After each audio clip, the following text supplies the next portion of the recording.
By now, everyone must be aware about the concept of Daivaradhane or Bhutaradhane in Tulunadu, thanks to the movie Kantara for bringing it to light.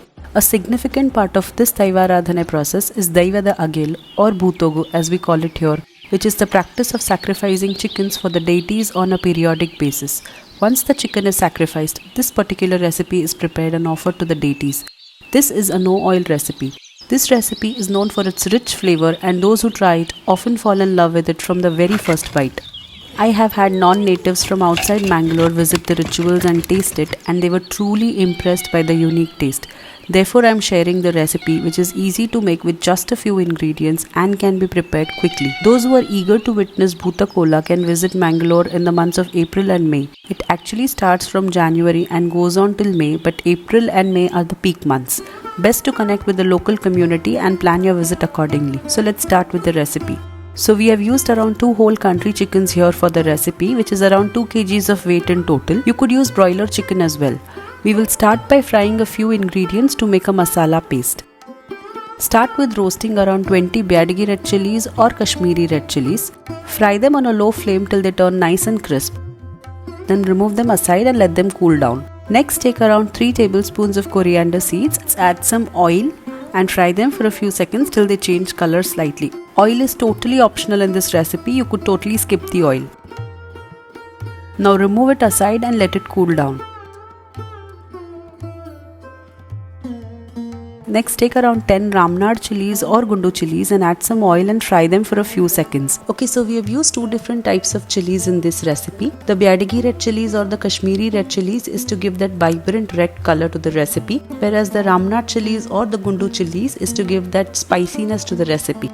Again, set it aside and let it cool down. Next, take around 1 teaspoon of black peppercorns, quarter teaspoon of fenugreek or methi seeds and a pinch of carom seeds. Fry them slightly and set them aside. I'll mention all the ingredients in the description section below. To this, add around 2 teaspoons of unroasted coriander seeds and 1.5 teaspoons of unroasted cumin seeds. Around 7 to 8 cloves of garlic, 1 big onion, a small marble-sized piece of tamarind, quarter teaspoon turmeric powder, and now grind all of them into a smooth paste. We will be doing it in batches. Once you see that it has been ground smoothly, add around 1 cup or around 200 grams of freshly grated coconut to this batch and grind it coarsely. Don't make it too smooth, just run the mixer for 10 seconds. We will add another cup of coconut while doing the second batch. In total for this recipe, we will be adding 2 cups of coconut or around 450 grams of coconut to 2 kgs of chicken. Transfer the ground masala to the vessel in which we will be making the curry.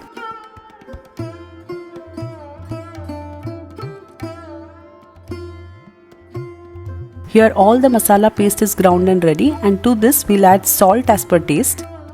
Add 1 big onion thinly sliced.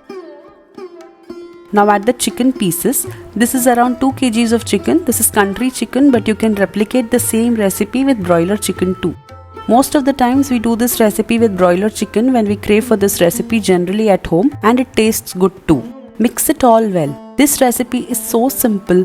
Roast the masalas, grind them, put them all together and cook it till the chicken is cooked. That's it.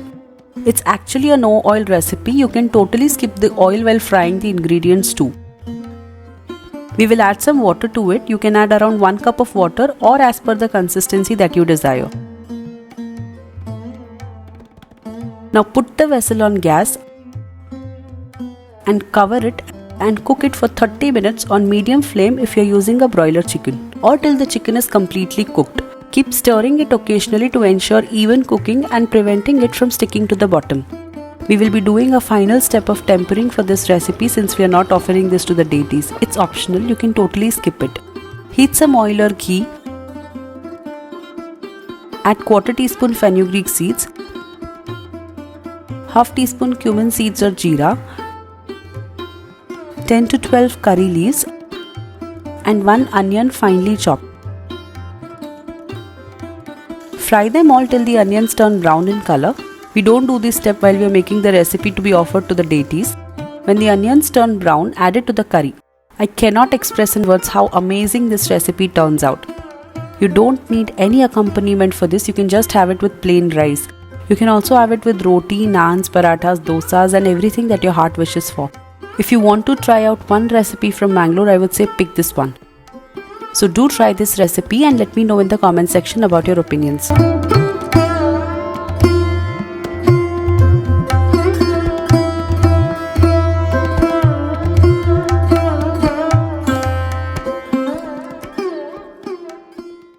Thank you for liking the video and subscribing to my channel. Leave any suggestions in the comment section below.